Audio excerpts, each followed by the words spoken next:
सेठ की किराने की दुकान पर बैठा झींगा दुकान के सामने वाली गली से लोगों को रास्ते पर आते जाते निहारता और मक्खियां मार रहा होता है। झींगा गले से उठकर दुकान के अंदर जा फेयर एंड लवली क्रीम अपने चेहरे पर मलता है और दोबारा आकर गले पर बैठ जाता है। प्रभु जी, अब तो किसी ग्राहक को भेज दो। सुबह के 6 बजे से बैठा हूँ, लेकिन अब तक एक ग्राहक भी नहीं आया और ना ही कोई मैना आई।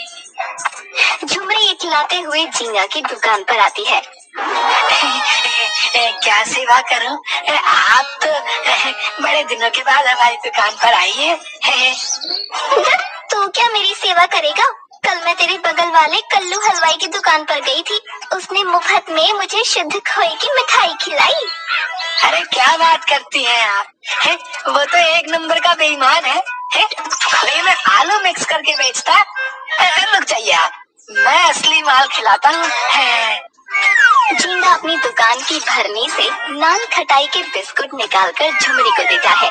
झुमरी स्वाद लेकर बिस्कुट बड़े चाव से खाती है और झींगा प्यार भरी निगाहों से उसे देखता रहता है। बिस्कुट अच्छे हैं। अच्छा चल बता, कितने पैसे हुए? और एक नहाने का अच्छा वाला साबुन भी दे दे। अब ले झुमरी, मैं क्या तुझसे पैसे लूंगा? राम जी सच कहता हूँ, ये मेरी दुकान नहीं है, नहीं तो मैं सारी दुकान तुझे खिला देता। क्या? झींगा झुमरी की ओर निहारते हुए अलमारी से निकालकर झुमरी को साबुन देता है। ये लो तुम्हारे नहाने का साबुन। इस साबुन से नहाते ही तुम्हारा चेहरा टमाटर की तरह लाल लाल हो जाएगा। झींगा और झुमरी दोनों आंखों ही आंखों में लैन मटक्का कर रहे होते हैं। उसी वक्त दुकान के मालिक बंसी सेठ दुकान पर आते हैं। झींगा, ये क्या हो रहा है? कुछ नहीं, मैं तो नहाने का साबुन दे रहा था। अबे गधे, ये नहाने का नहीं, बर्तन साफ करने का साबुन है जो तू इसे दे रहा है। क्या कहा आपने? बर्तन साफ करने का साबुन? तुम मुझे बर्तन साफ करने का साबुन नहाने के लिए दे रहे थे? बंसी सेठ झींगा के हाथ से साबुन लेकर अलमारी में रखे हुए नहाने के साबुन से बदलकर झुमरी को देता है। ले बेटी, और जा, जब मैं रहूं तभी आया कर सामान लेने, नहीं तो ये गधा तुझे कुछ भी उल्टा सुल्टा सामान पकड़ा देगा। ठीक है चाचा, मैं चलती हूँ। बेटी पैसे। चाचा, ये झींगा तो बोल रहा था पैसे देने की जरूरत नहीं है। नहीं बेटी, पैसे तो देने होंगे, नहीं तो ये दुकान कैसे चलेगी। ठीक है चाचा, ये लो पैसे। झुमरी बंसी सेठ को 10 का नोट देती है और दुकान से चली जाती है। बंसी सेठ दुकान से झाड़ू लेकर झींगा के पास आता है। क्यों बे गधे की औलाद है? दुकान क्या तेरे बाप की है जो तू सबको फ्री में सामान बांट रहा है? मालिक, सबको कहा, सिर्फ झुमरी को फ्री में सामान दे रहा था। बाकी सबसे तो पूरे पैसे लेता हूँ मैं। अबे लगता है तू मेरी दुकान इस मोहल्ले से बंद करवाएगा, लेकिन मैं ऐसा नहीं होने दूंगा। रुक जा, तेरी खबर देता हूँ, रुक। बंसी सेठ झींगा को झाड़ू से मारता है। फिर बंसी सेठ झाड़ू को एक कोने में फेंककर दुकान के गल्ले पर बैठ जाता है और गल्ले पर पड़ी कुछ रसीदों को उठाकर देखता है। अबे गधे, ये फेयर एंड लवली की क्रीम कब आई रे? दुकान में तो नजर नहीं आ रही है। मालिक, वो सारी बिक गई। अरे वाह, क्या बात है, एक ही हफ्ते में आधी दर्जन क्रीम इस मोहल्ले में बिक गई। वाह वाह वाह वाह। जी जी जी सेठ जी। बंसी सेठ झींगा के चेहरे की ओर बड़े गौर से देखता है। अरे झींगा, अभी कुछ दिन पहले तक तेरा चेहरा काले जिन की तरह लग रहा था, पर आज ये काफी चमक रहा है। ये कैसे हुआ? ये सब तो आप ही की वजह से हुआ है सेठ जी। ओह, अब समझा, क्रीम का इस्तेमाल यहाँ हो रहा है? बंसी सेठ दोबारा झाड़ू उठाकर झींगा की पिटाई करता है और झींगा खुद को बचाने के लिए वहाँ से भाग जाता है। दूसरी तरफ दुकान के बाहर कल्लू हलवाई जो झुमरी को बहुत पसंद करता था। कहो झुमरी, ले लिया साबुन? वैसे तुम्हें साबुन की क्या जरूरत है? तुम तो ऐसे ही परी हो। तुम्हें राज की एक बात बताऊं, ये परी रात को 12 बजे उल्टे पैरों वाली चुड़ैल बन जाती है। अब ये बात कितनी सच है ये देखने के लिए तो मुझे रात के 12 बजे तुम्हारे पास आना होगा। बोलो कब आ जाओ? आज रात को आ जाओ? अरे मेरी पूरी बात तो सुन लो। चुड़ैल बनने के बाद आसपास जो भी इंसान होता है ना, ये चुड़ैल उसे खा लेती है।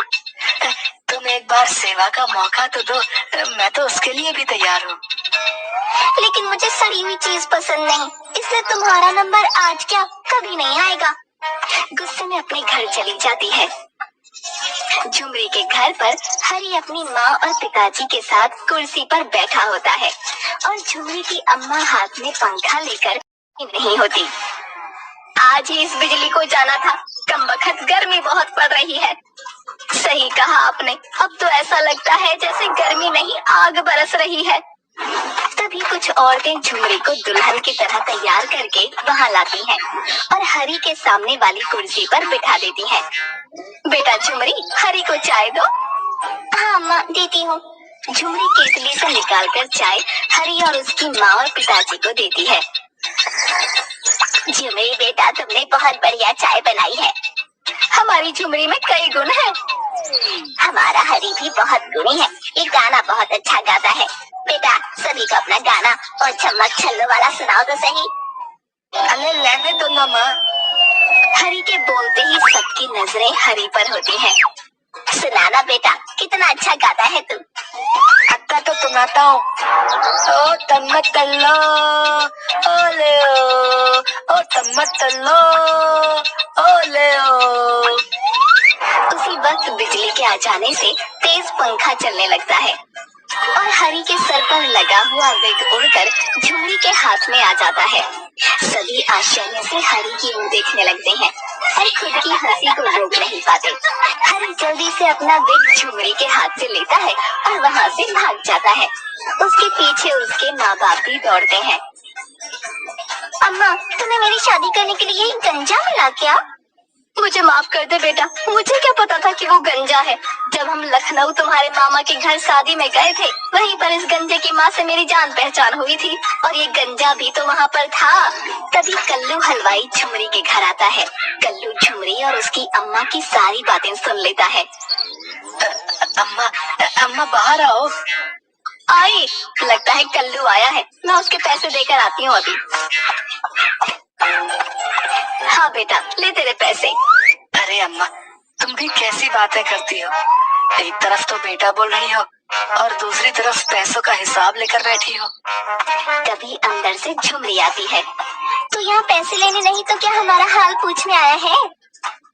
मैं तो इधर से गुजर रहा था तो सोचा अम्मा का हाल चाल पूछ लो।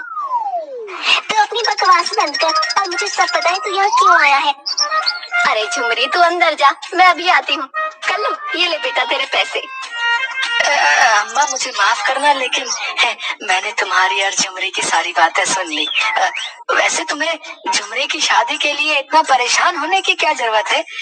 अपने यहाँ भी तो कितने अच्छे अच्छे लड़के हैं और फिर झुमरी तो देखने और सुनने में भी अच्छी है। तुम आसपास इसके लिए रिश्ता क्यों नहीं देखती? लड़की पास रहेगी तो तुम्हें भी सुकून रहेगा। आसपास कहाँ है लड़का बेटा, मुझे तो कोई दिखता ही नहीं अपने यहाँ। यहाँ तो सब लफंगे भरे पड़े हैं, इसीलिए तो मजबूरी में इसका ब्याह दूर देख रही हूँ। अरे अम्मा, बहुत आसपास, तुम्हारे बिल्कुल पास में। ध्यान से देखोगी तो जरूर दिखेगा। अरे कहाँ पास में कह रहा है तू? कहीं ये बाजू में शर्मा जी के बेटे के बारे में तो बात नहीं कर रहा? वो तो एक नंबर का नशेबाज है, सारा दिन सिगरेट का नशा करता है। नहीं नहीं अम्मा, तुम भी कैसी बातें करती हो। क्या मैं अपनी झुमरी के लिए ऐसा सोचूंगा? इतना पास नहीं, थोड़ा सा दूर, थोड़ा सा दूर। अच्छा लड़का हो, खुद का काम हो, जैसे कोई दुकान हो। अरे कौन है? मुझे तो कोई दिखता ही नहीं बेटा, क्या जाने क्या लिखा है इसकी किस्मत में। तभी झुमरी फिर बाहर आती है। तो गया नहीं अभी तक? क्या मेरी चप्पल खाकर जाएगा यहाँ से? माफ करना बेटा, थोड़ा गुस्से में है आज। मैं तुझसे बाद में मिलती हूँ। हाँ हाँ अम्मा, कोई बात नहीं। इसकी बातों का क्या बुरा मानना भला है। कोई अपनों की बातों का कोई बुरा मानता है और फिर ये तो मेरी अपनी है। तू जाता है कि मैं अपनी चप्पल निकालूं? अम्मा मेरी बात पर गौर करना है ना। अपने आसपास तुम जरूर देखना है ना, दिखाई देगा तुम्हें है? तू निकल रहा है कि नहीं? कल्लू वहाँ से चला जाता है। अरे तू क्यों उसको ऐसे गालियाँ देती है? कितना भला तो है बेचारा, आते जाते खैर खबर लेता है। आजकल के जमाने में कौन किसको पूछता है। अम्मा तू बहुत भोली है, इनकी बातों को नहीं समझती। हाँ हाँ तू तो बड़ी समझदार है, चला बैठ मेरे पास। झुमरी अम्मा की गोद में सर रखकर बैठ जाती है और उसकी अम्मा उसके बालों में अपना हाथ फेरती है। अम्मा एक बात कहें? बोलना बेटा, क्या बात है? अम्मा अगर आपको ठीक लगे तो क्या हम अपनी शादी की बात खुद चलाएं? कहाँ? नीचे गली में वो बंसी की जो दुकान है ना, वहाँ। झुमरी की अम्मा आगे कुछ भी नहीं सुनती और बीच में ही बोल पड़ती है। वो बंसी सेठ है, तेरा दिमाग ठिकाने पर है? वो तेरे पिता की उम्र का है और तू उससे शादी की बात करना चाहती है? अम्मा मुझे मेरी बात तो पूरी करने दो, बीच में ही बोल पड़ी। मैं उस मोटे बंसी सेठ की बात नहीं कर रही, बल्कि उसकी दुकान पर काम करने वाले झींगा के बारे में बात कर रही हूँ। वो काला कलूटा झींगा? तेरी मत मारी गई है। तू कहाँ हूर जैसी और वो कहाँ काला शैतान। और तो और तेरे बाबा तुझे जान से मार देंगे। झुमरी की अम्मा गुस्से में बाहर चली जाती है। तभी झुमरी के मोबाइल पर झींगा का फोन आता है। झुमरी फोन उठाती है। कैसी है आप? ठीक हूँ। लगता है मूड खराब है। अम्मा ने कुछ कहा क्या? और बाबा हमारी शादी के लिए मान तो गए ना? नहीं, अम्मा ने साफ इनकार कर दिया और बाबा से बात करने की तो मेरी हिम्मत ही नहीं है। तुम्हें तो पता है ना कितना गुस्सा करते हैं। देखो झुमरी तुम परेशान मत हो। हाँ, अभी भी हमारे पास एक और रास्ता है। हम दोनों भागकर दिल्ली चलते हैं। वहाँ मेरे एक पुराने रिश्ते के चाचा रहते हैं। कुछ दिन हम दोनों उनके घर रह लेंगे और फिर अपना खुद का अलग घर ले लेंगे। तुम सच कह रहे हो? मुझे बताओ ना कब भागना है। मेरा बचपन से सपना था किसी के साथ भागकर शादी करूंगी और अब लगता है कि वो सपना सच में पूरा हो जाएगा। अरे वाह, फिर तो तुम्हारा सपना भी पूरा हो जाएगा। लेकिन हमें कुछ पैसों की जरूरत पड़ेगी। क्या तुम्हारे पास कुछ पैसे हैं? हाँ है ना, अम्मा ने आज सुबह ही मुझे मार्केट से सब्जी लाने के लिए 200 रुपए दिए थे। वो पैसा भी है मेरे पास। हट पगली, 200 रुपए में क्या होता है? मेरे कहने का मतलब है हमें 1-2 लाख रुपए की जरूरत पड़ेगी। उतने तो नहीं है। अच्छा कुछ जेवर है? हाँ बहुत है, मेरे भी है और अम्मा के भी। सब लॉकर में बंद है और चाबी अम्मा के बेड पर सिरहाने रहती है। तो चाबी चुरा लो और सारे जेवर एक बैग में भरकर मुझे अपने घर के पीछे आज रात में मिलना। ठीक है। चलो अब फोन रखता हूँ, रात को मिलेंगे। रात के अंधेरे में झुमरी अपनी अम्मा और बाबा के कमरे में जाती है। अपनी अम्मा के तकिए के नीचे से चाबी लेकर तिजोरी से सारे जेवर बैग में भर के फिर कमरे से बाहर आ जाती है। अचानक झुमरी के बाबा की नींद खुल जाती है। अपने कमरे का दरवाजा खुला देखकर बाहर आते हैं। अंधेरे में झींगा कंबल ओढ़ झुमरी के घर के पास आता है। झुमरी के बाबा कमरे की खिड़की से बाहर देखते हैं और उनकी नजर गली में झींगा पर पड़ती है। वो घर के नीचे आते हैं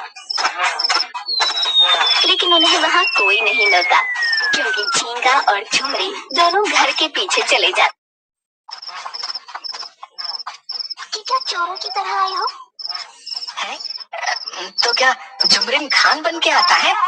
लगता है तेरे अब्बा ने मुझे देख लिया है। जल्दी यहाँ से निकलना होगा। ला जल्दी से ये जेवरों का थैला मुझे दे दे। नहीं चलो पहले यहाँ से भागते हैं, मैं तुम्हें आगे चलकर ही थैला दे दूंगी। अरे जितना कह रहा हूँ उतना कर। हाँ। तुम ये कैसी बातें कर रहे हो? झींगा अपनी जेब से चाकू निकालकर झुमरी की गर्दन पर रख देता है। चल अब जल्दी से ये जेवरों का थैला मुझे दे दे, वरना ये चाकू तेरी गर्दन पर चल जाएगा और तू यहीं पर ढेर हो जाएगी। हे भगवान, तुम ये क्या कर रहे हो? मैंने तुम पर विश्वास किया था और तुम मुझे धोखा दे रहे थे। तुम्हें तो नरक में भी जगह नहीं मिलेगी। झुमरी जबरन झींगा के हाथ से चाकू छीन लेती है और झींगा के पिछवाड़े बम पर चाकू घोंप देती है। उसी वक्त गली की सारी लाइटें जल जाती हैं। चारों ओर से लोग झींगा को घेर कर झींगा की खूब पिटाई करते हैं। झुमरी के एक हाथ में थैला होता है और दूसरे हाथ में चाकू। लोग झींगा को अधमरा छोड़कर धीरे धीरे झुमरी के पास आते हैं। वाह बेटी, आज तो हाथ की सफाई अच्छी हो गई। हाँ हाथ की सफाई? तुमने कमाल कर दिया, एक चोर को मार गिराया। हाँ, कई महीनों से इस मोहल्ले में चोरियां हो रही थी, लेकिन कोई इस चोर को पकड़ नहीं पाया। आज झुमरी की वजह से ये हमारे कब्जे में है। झुमरी के बाबा भी वहाँ आ जाते हैं और झुमरी को अपने गले से लगा लेते हैं और कहते हैं, बेटी हो तो ऐसी। बेटा, मैंने हमेशा तुम्हारे साथ सख्त व्यवहार किया, लेकिन मैं तुमसे सच में बहुत प्यार करता हूँ। झुमरी कुछ भी नहीं बोलती और अपने बाबा के गले से जोर से लिपट जाती है। वो